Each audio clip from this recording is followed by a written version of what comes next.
Queridos amigos da TV A Caminho da Luz, que alegria, mais uma vez, podermos iniciar o programa estudando as obras de André Luiz, o livro Mecanismo da Mediunidade, o 11º livro, pelas mãos iluminadas de Francisco Cândido Xavier. O tema, capítulo 8º, Mediunidade e Eletromagnetismo. Queridos amigos, queríamos agradecer de coração todas as mensagens que eu e o nosso querido André Luiz temos recebido, porque é muito valioso para nós. Nós também somos principiantes, como vocês, na doutrina espírita, estamos aprendendo juntos, somos um pouco mais curiosos e talvez somos um pouco mais arrojados de virmos para uma televisão para fazermos gravação, mas tenha certeza que é feito com o coração aberto, com muita alegria, com muita vontade, para que possamos também estudar cada vez mais essa obra. André, tudo bem com você?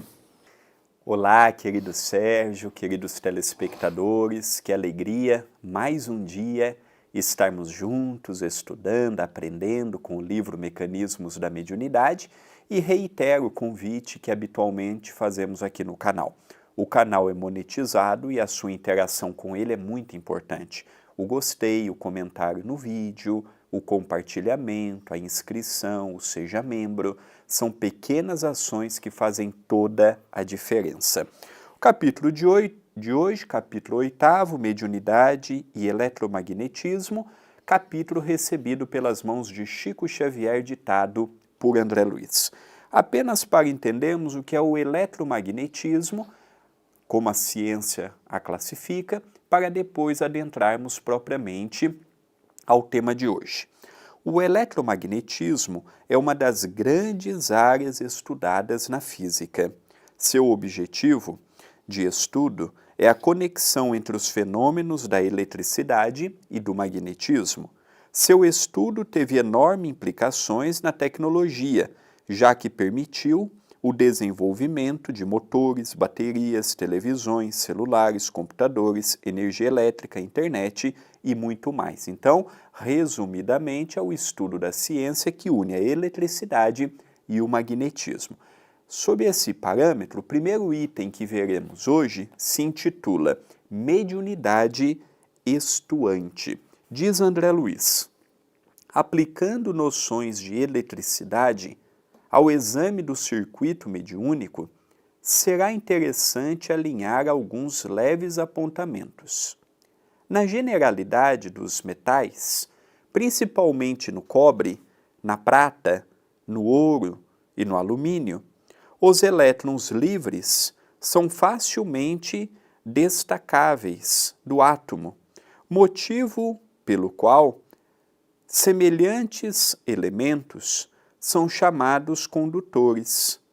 Isso acontece em razão de esses elétrons livres serem destacáveis ante a aposição de uma pressão elétrica, uma vez que quando um átomo acusa a deficiência de um elétron, ele desloca de imediato um elétron do átomo adjacente, estabelecendo-se, desse modo, a corrente elétrica em certa direção, a expressar-se sempre por intermédio do metal, permanecendo, assim, os átomos em posição de harmonia.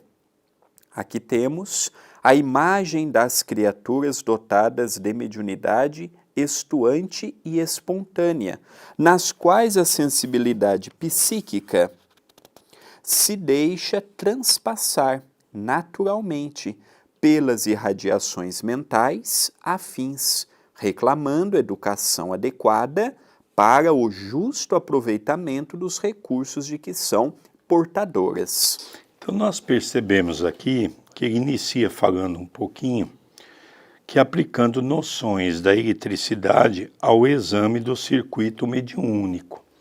Nós já estudamos nos capítulos anteriores, não é?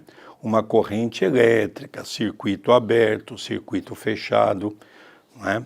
Eu até dei o exemplo de que nós estamos aqui no estúdio, estamos com o circuito aberto, as luzes estão todas acesas, por isso que você tem uma boa imagem. E daqui a pouco, quando nós formos embora, o André apaga as luzes, fica um circuito fechado.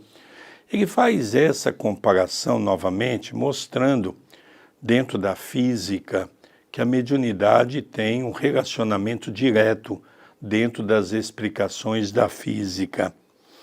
Ele também diz um outro ponto interessante: isso acontece em razão desses elétrons livres serem destacáveis ante a oposição de uma pressão elétrica, uma vez que quando um átomo acusa a deficiência de um elétron, ele desloca de imediato. Ele faz uma comparação da sintonia que deva haver entre o médium e o espírito comunicante. Então, tudo isso é muito importante para nós entendermos, não é? E depois ele vai mais ou menos colocando para nós, já entrando no campo da mediunidade. Aqui temos a imagem das criaturas dotadas de mediunidade, que já fala bem claro sobre os médiuns, não é? Médiuns estuantes. O André vai até ver para nós o que é o médium estuante, para nós podermos entrar no conceito dessas palavras para entendermos um pouco melhor. E espontâneo, nas quais a sensibilidade psíquica deixa transpassar naturalmente pelas irradiações mentais afins, reclamando educação adequada para o justo aproveitamento dos recursos de que são portadoras. Eu até, no programa passado, eu falava isso. O programa inteiro foi falado sobre a educação mediúnica, né, André Luiz? Exatamente. Quando nós vamos procurar acerca da mediunidade estuante, nós não temos nenhuma definição mais clara, pelo fato de não ser estudada por Kardec e não constar em O Livro dos Médiuns. Mas nós podemos pegar o sentido de estuante de um dicionário.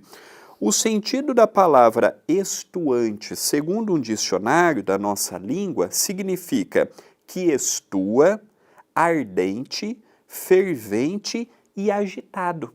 Então, a mediunidade estuante propriamente não está entre aquelas 70 faculdades mediúnicas estudadas por Allan Kardec. Ah, mas então André Luiz inventou uma nova? Não, ele mostra uma mediunidade que se agita, podendo entrar seja na classificação da mediunidade anímica, ou da mediunidade de efeitos físicos, da mediunidade inteligente. Então aqui a gente poderia pegar o estuante no sentido da agitação, ou mesmo a flor da pele, aquela mediunidade que a pessoa tem muito viva dentro de si. Por isso que ele coloca, não é, que também espontânea, ou seja, estuante ou espontânea. E realmente, não é, aquele médio agitado, é isso que ele quer dizer para nós. Às vezes nós temos que corrigir algumas posturas de médiums, por exemplo, que às vezes passa um pouquinho do ponto. Por quê? Porque o médium tem que ter educação mediúnica.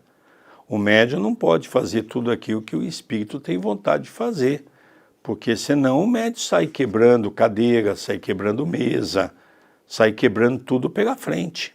Então o médium tem que se controlar, isso que ele quer dizer até aqui. Agora nós vamos ver corrente elétrica, o próximo item, apenas para a nossa definição científica do que vem a ser. A corrente elétrica é o fluxo ordenado de cargas elétricas, que se movem de forma orientada em um condutor elétrico sólido ou em soluções iônicas. Essa é uma grandeza fundamental em física, pois sem corrente elétrica não seria possível, por exemplo, fazer funcionar qualquer aparelho elétrico ou eletrônico. A esse respeito, diz André Luiz: para que se faça mais clareza em nosso tema, é imperioso incluir o magnetismo, de modo mais profundo, em nossas observações de limiar. Sempre que nos reportamos ao estudo de campos magnéticos, o ímã é recordado para marco inicial de qualquer anotação. Nele, encontramos um elemento com a propriedade de atrair limalhas de ferro ou de aço e que, com liberdade de girar ao redor de um eixo, assume posição definida relativamente ao meridiano geográfico, voltando invariavelmente à mesma extremidade para o polo norte do planeta. Estabelecendo algumas ideias com respeito ao assunto, consignaremos que a corrente elétrica é a fonte de magnetismo até agora, para nós conhecida na Terra e no plano espiritual. Nessa mesma condição, entendemos a corrente mental, também corrente de natureza elétrica, embora menos ponderável na esfera física. Em torno, pois, da corrente elétrica, por meio desse ou daquele condutor, surgem efeitos magnéticos de intensidade correspondente. E sempre que nos proponhamos a produção de tais efeitos, é necessário recorrer ao apoio da corrente referida.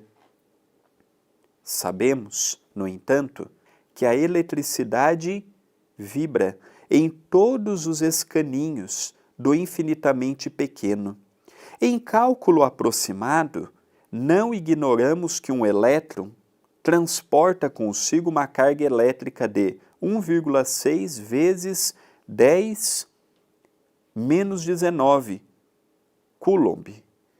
Além do movimento de translação ou de saltos em derredor do núcleo, os elétrons caracterizam-se igualmente por determinado movimento de rotação sobre o seu próprio eixo, se podemos referir-nos, desse modo, às partículas que os exprimem, produzindo os efeitos conhecidos por spins.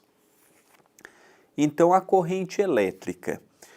Vamos pegar aqui a definição de spins para facilitar também esse entendimento e, naturalmente, o próximo item. Spins nós podemos compreender como foi reconhecido pela primeira vez na equação de onda relativamente de Dirac, em 1928.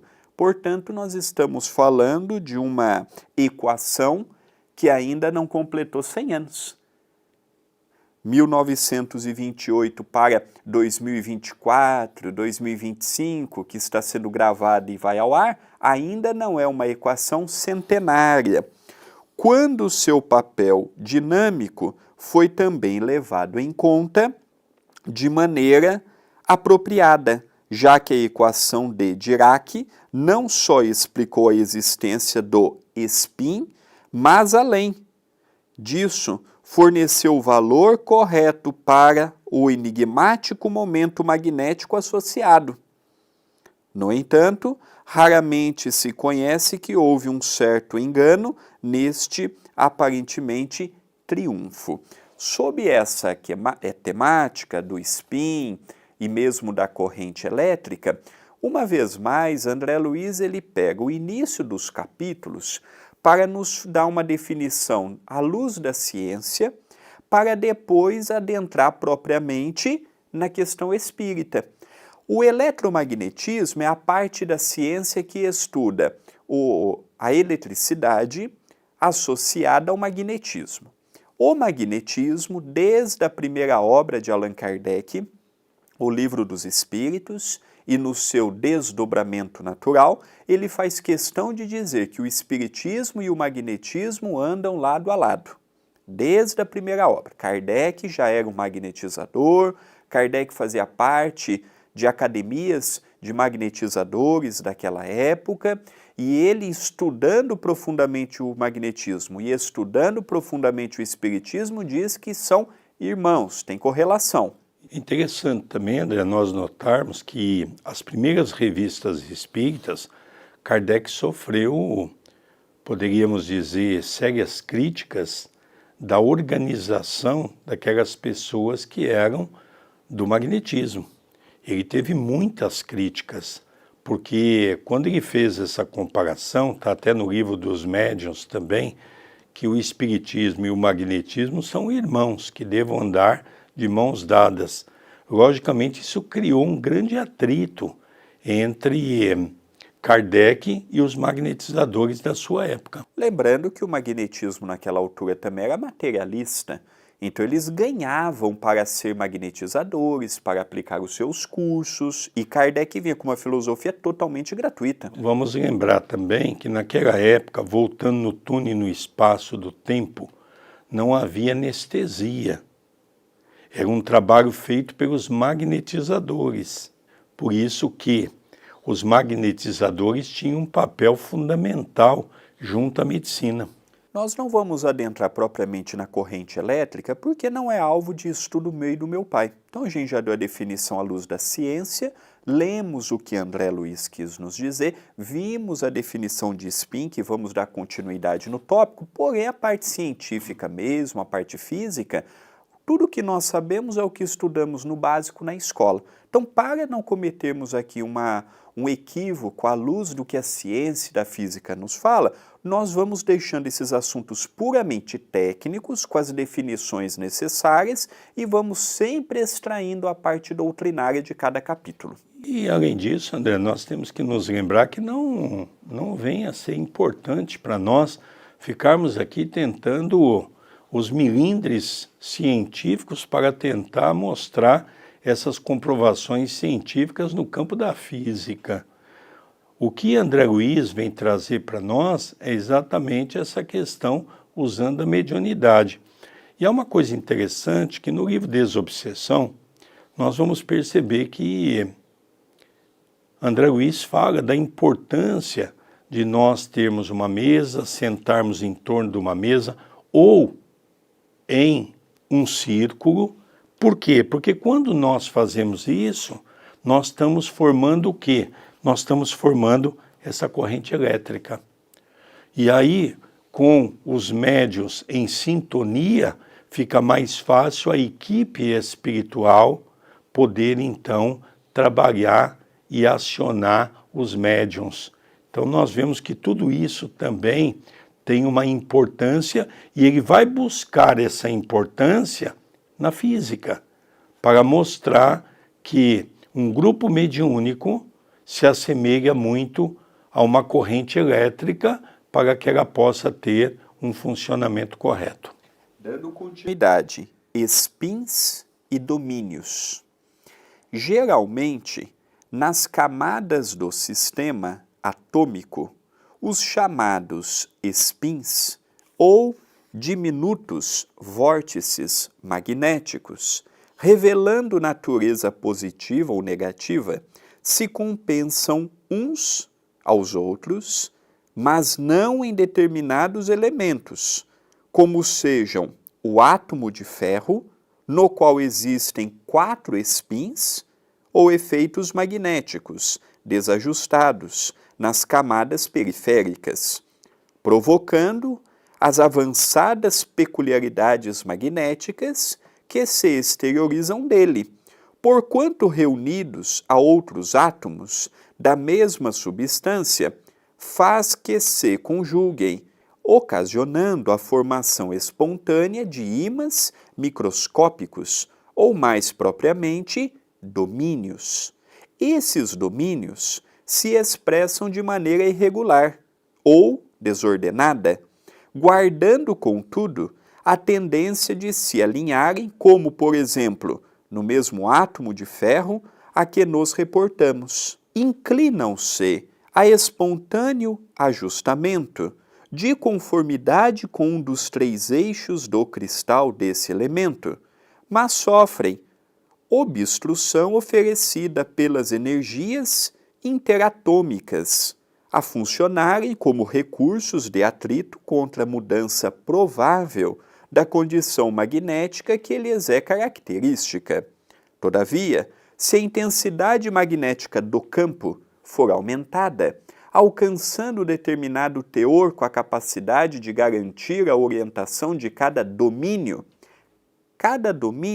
atingido entra imediatamente no alinhamento magnético, e à medida que se dilate o campo, todos os domínios se padronizam pela mesma orientação, tornando-se, dessa forma, o fluxo magnético gradativamente maior.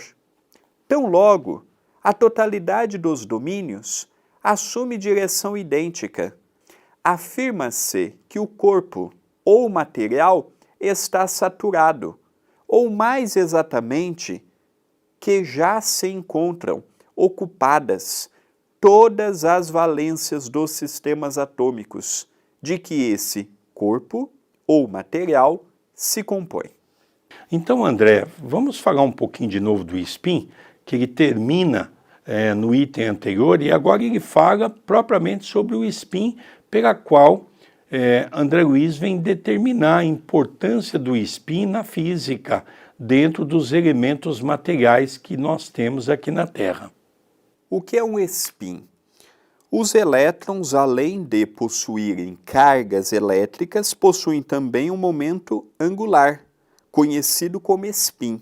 Pode-se compará-los a bolas girando em torno de si mesma, como a Terra, por exemplo.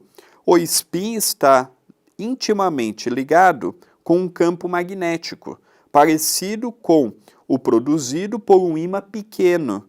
Porém, este campo tem que estar alinhado ao eixo de rotação.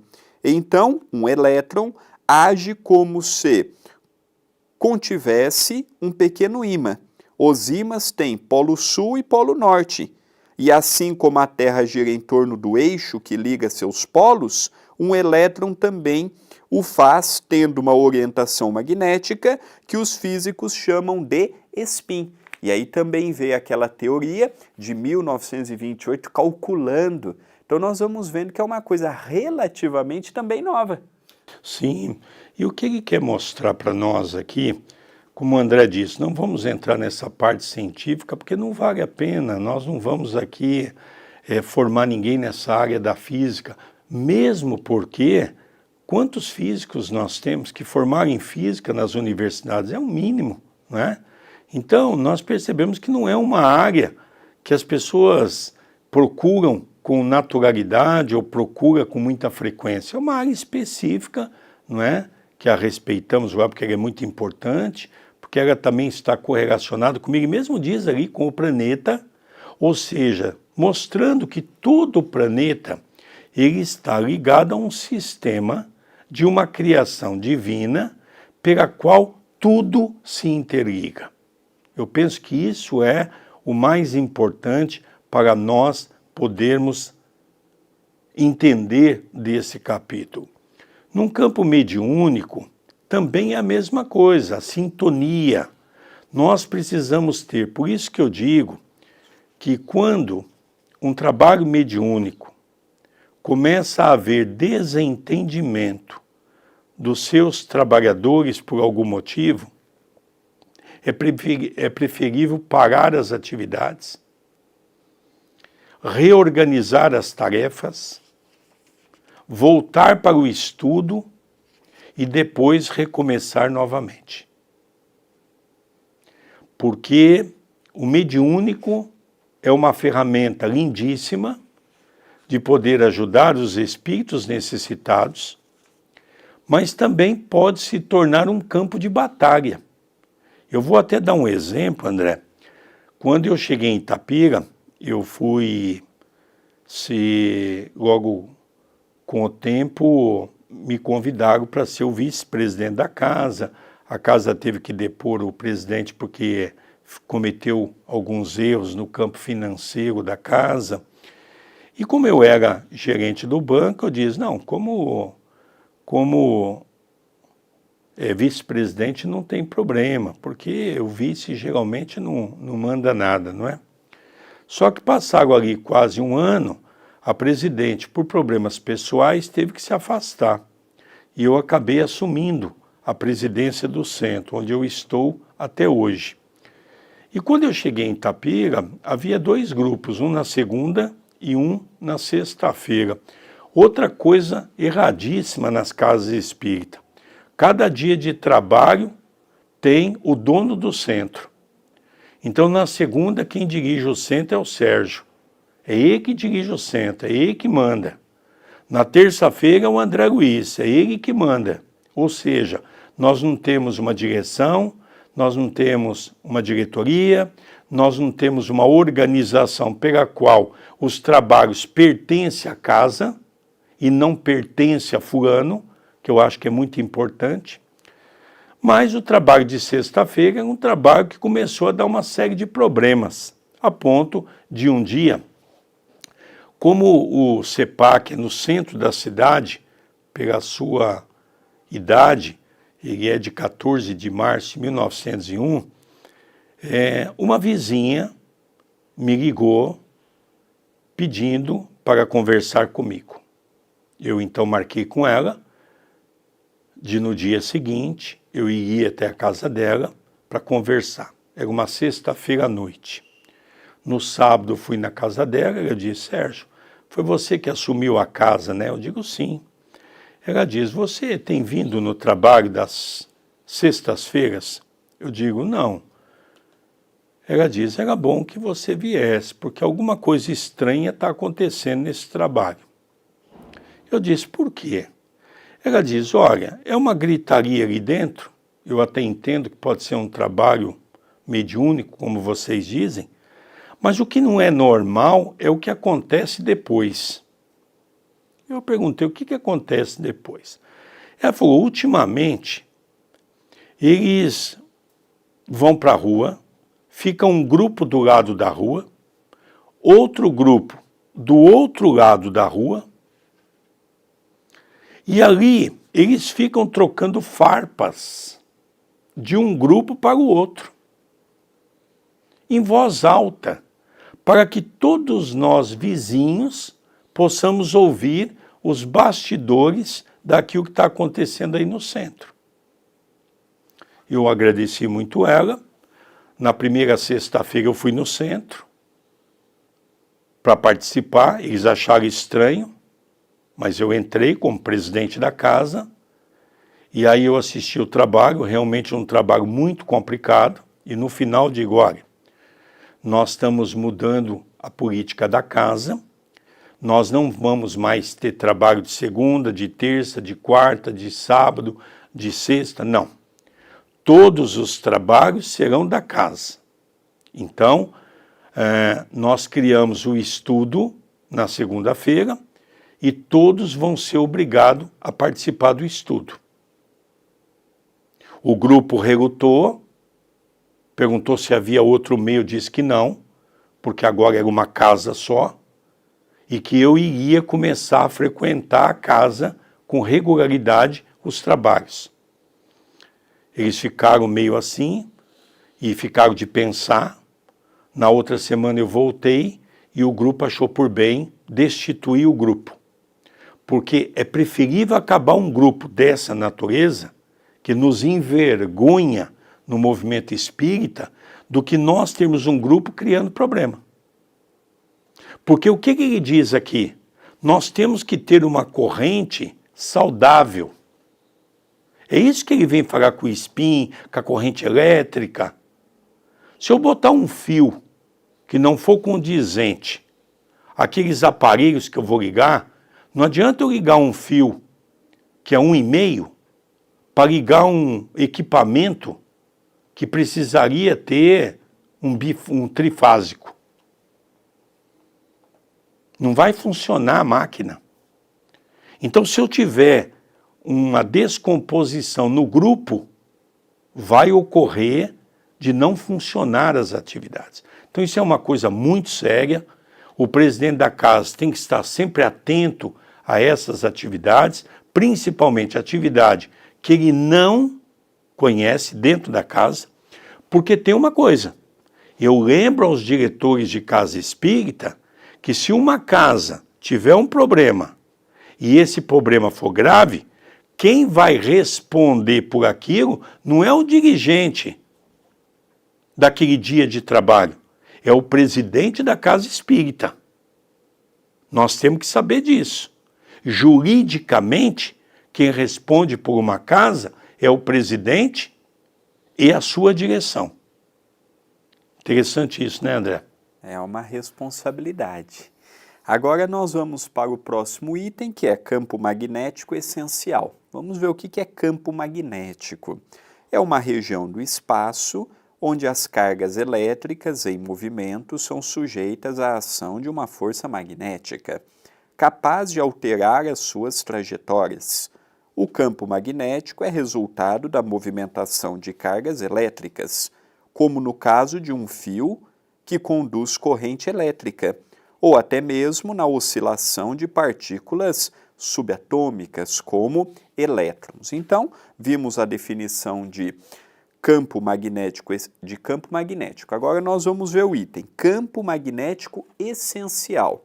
Diz André Luiz: da associação dos chamados domínios surgem as linhas de força a entretecerem o campo magnético essencial, ou mais propriamente, o espaço em torno de um polo magnético.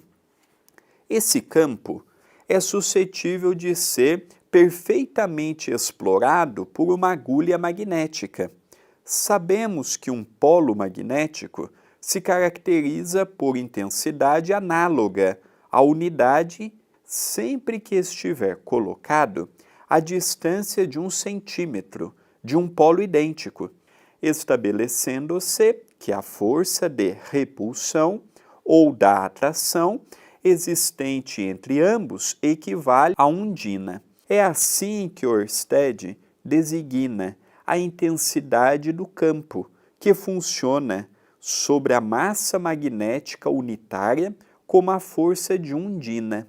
Se o campo magnético terrestre é muito reduzido, formando a sua componente horizontal 0,2 Ørsted e a vertical 0,5 Ørsted, aproximadamente, os campos magnéticos nos fluxos habituais de aplicação elétrica demonstram elevado grau de intensidade, qual acontece no campo característico do entreferro anular de um alto-falante, que media aproximadamente de 7.000 a 14.000 Ørsteds. Fácil reconhecer que em todos os elementos atômicos, nos quais os efeitos magnéticos ou spins se revelam compensados, os domínios ou ímãs microscópicos se equilibram na constituição interatômica com índices de harmonia ou saturação adequados, pelos quais o campo magnético se mostra regular, o que não acontece nos elementos em que os spins da camada periférica se evidenciam descompensados ou naqueles que estejam sob regime de excitação. Possuímos na Terra as chamadas substâncias magnéticas naturais e ainda aquelas que podem adquirir semelhantes qualidades artificialmente, como sejam mais destacadamente o ferro, o aço, o cobalto, o níquel e as ligas que lhes dizem respeito, merecendo especial menção o ferro doce, que mantém a imanização apenas no curso de tempo em que se acha submetida à ação magnetizante, e o aço temperado, que se demora imanizado por mais tempo, depois de cessada a ação referida, em vista de reter a imanização remanente.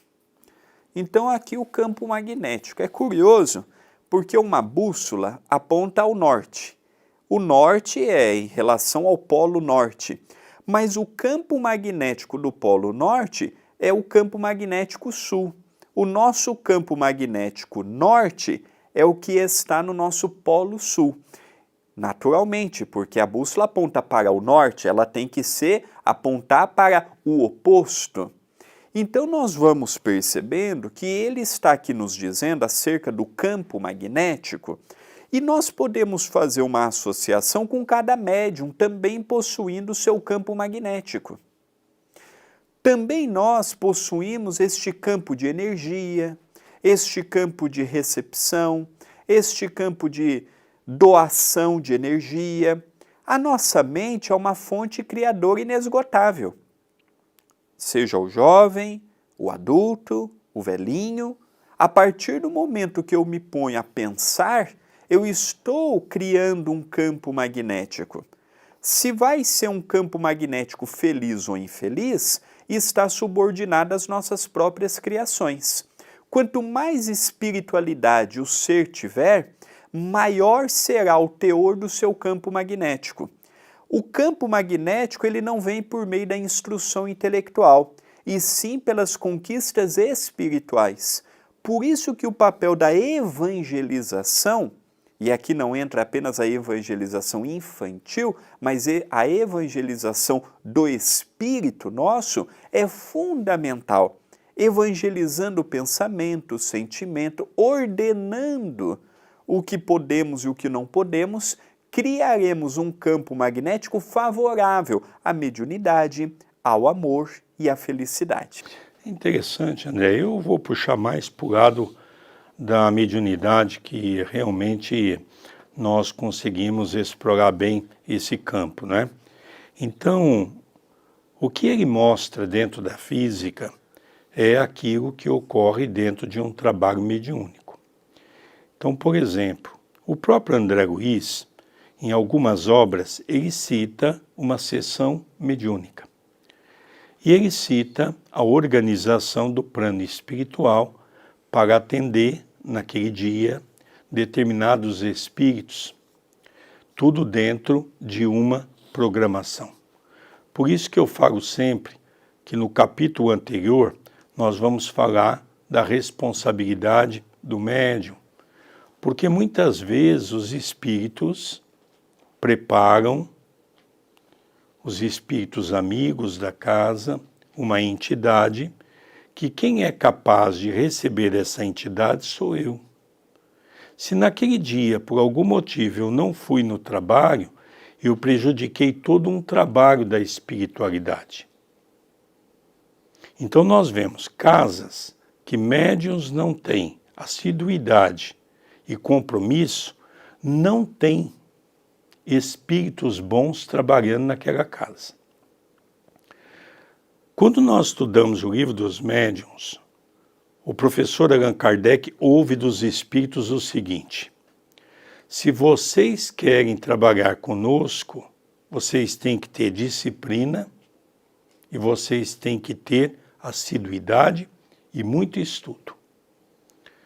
Ah, Sérgio, mas e quando é uma casa, como você citou no programa de hoje, esse grupo em desarmonia? São grupos que estão sendo geridos por obsessores.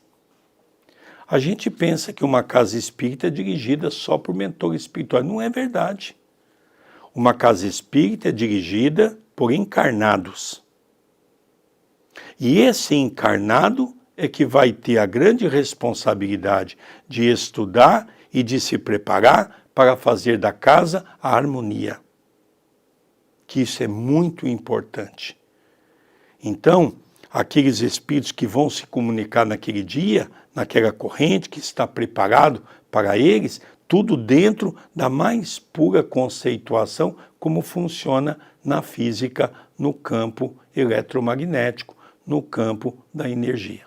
Agora nós vamos para o penúltimo item, ferromagnetismo e mediunidade. Então vamos ver o que é ferromagnetismo para entender o nosso entendimento, para facilitar o nosso entendimento.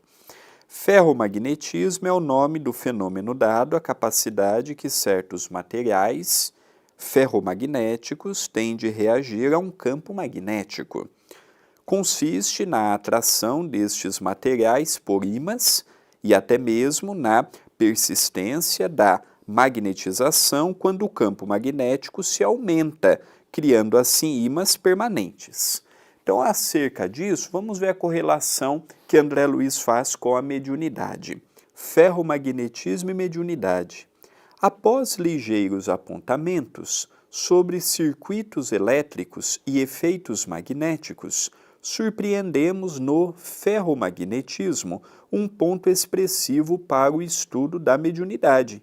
Perceberemos nas mentes ajustadas aos imperativos da experiência humana, mesmo naquelas de sensibilidade mediúnica normal, criaturas em que os spins, ou efeitos magnéticos da atividade espiritual, se evidenciam necessariamente harmonizados, presidindo a formação dos domínios, ou ímãs, diminutos do mundo íntimo, em processo de integração, por meio do qual o campo magnético se mostra entrosado às emoções comuns, ao passo que, nas organizações mentais em que os spins ou efeitos magnéticos do pensamento apareçam descontrabalançados, as propriedades magnéticas patenteiam teor avançado, tanto maior quanto mais vasta a descompensação,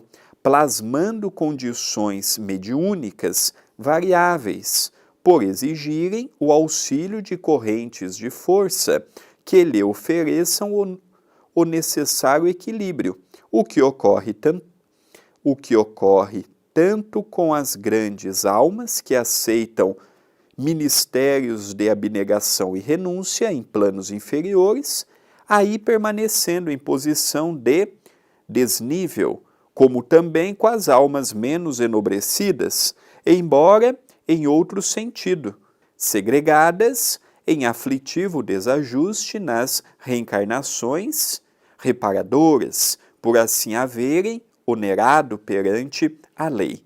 Vemos, pois, que as mentes integralmente afinadas com a esfera física possuem campo magnético reduzido, ao passo que aquelas situadas em condições anômalas guardam consigo campo magnético mais vasto, com possibilidades de ampliação, seja nas atividades que se relacionam com o exercício do bem, ou naquelas que se reportam à prática do mal. Então nós vemos aqui, não é, essa comparação que ele faz do ferro e da mediunidade. Então o ferro, ele não aceita qualquer elemento para a sua transformação. Ele tem os elementos certos pela qual ele vai assimilar e vai se transformar naquilo que as pessoas querem que aquele ferro seja dentro de uma modificação da natureza. A mediunidade, nós já até tivemos a oportunidade de dizer isso. Logicamente, os espíritos organizadores que vão naquela noite ou naquele dia trazer os espíritos comunicantes são espíritos que têm uma similitude dentro da condição mediúnica daquele médium. Porque todo médium de incorporação consegue receber, por exemplo, uma pessoa que cometeu suicídio? Não. Porque a mediunidade é específica. Cada um tem uma nuance dentro da sua mediunidade. É verdade que com o passar do tempo, ela vai adquirindo novas formas mediúnicas, através do seu esforço, do seu empenho, né? Mas, por exemplo, os mentores espirituais não vão trazer um grupo de espíritos, por exemplo, que seria para atender numa sessão de desobsessão, são os nossos irmãos das zonas umbralinas mais grossas, ou mesmo do abismo, ou das trevas, naquele grupo mediúnico que está se formando, onde nós chamamos do desenvolvimento mediúnico. Então, por isso, é muito importante nós entendermos isso, né? Ele faz a comparação com a física na transformação dos elementos naturais que nós temos na Terra com a mediunidade, porque realmente se assemelha a partir do momento em que nós percebemos que tem que haver uma afinização do médium com a sua mediunidade para receber determinados conceitos na espiritualidade. E o nosso último item de hoje, descompensação vibratória. Sem obstáculo, reconhecemos que a mediunidade ou capacidade de sintonia está em todas as criaturas, porque todas as criaturas são dotadas de campo magnético particular.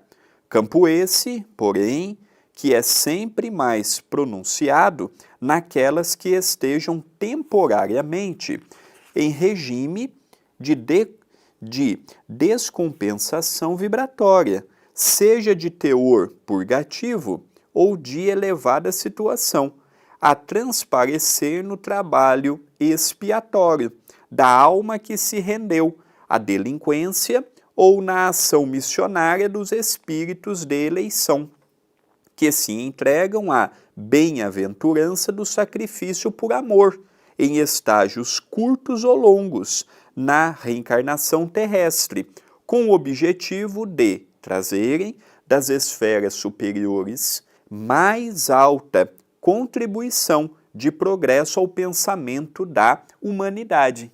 Então, olha que interessante esse fechamento do capítulo 8 de André Luiz. Descompensação vibratória. Nós já vimos que cada um possui um campo vibratório íntimo. Eu não adentro o campo vibratório de meu pai tanto quanto ele não adentra o meu. Os espíritos fazem parte da minha jornada, aqueles que eu permito, pela força do desejo, pela força da afinidade, pela força do querer, que estejam próximos de mim. Se eu vou ter um campo descompensado ou não, vai depender das minhas escolhas, vai depender da forma que eu lido com as frustrações, com as aceitações da vida, com os momentos bons, os momentos difíceis. Então essa descompensação, é Deus que assim o quer? Não.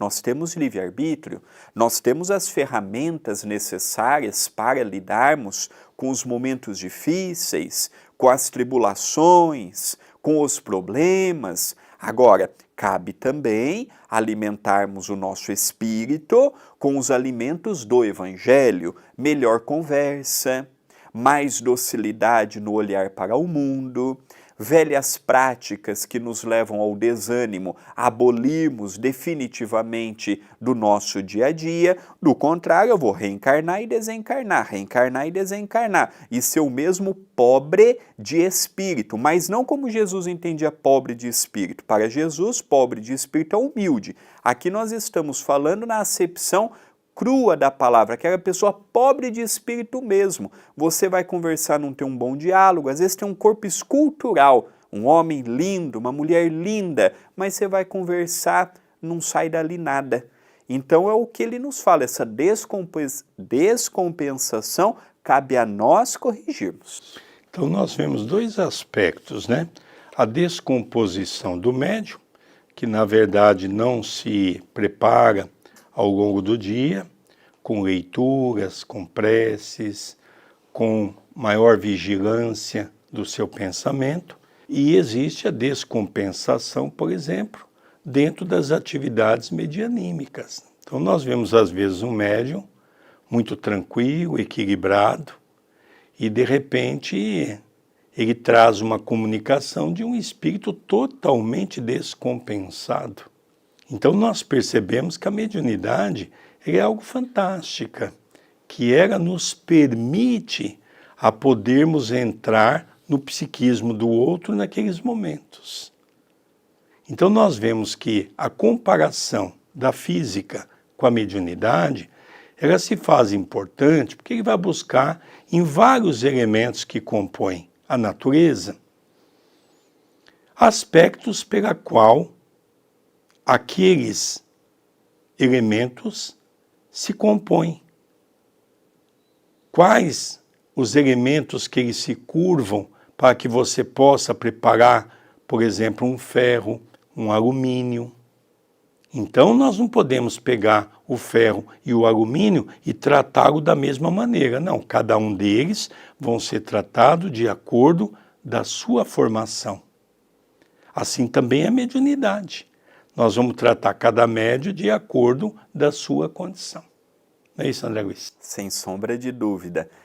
Cada um conforme as suas necessidades e a sua própria evolução. Estamos encerrando mais um capítulo do estudo do livro Mecanismos da Mediunidade. Peço a sua ajuda ao canal monetizado. Dê o gostei, comente no vídeo, compartilhe para amigos e familiares, se torne membro do canal, se inscreva no canal e habilite as notificações.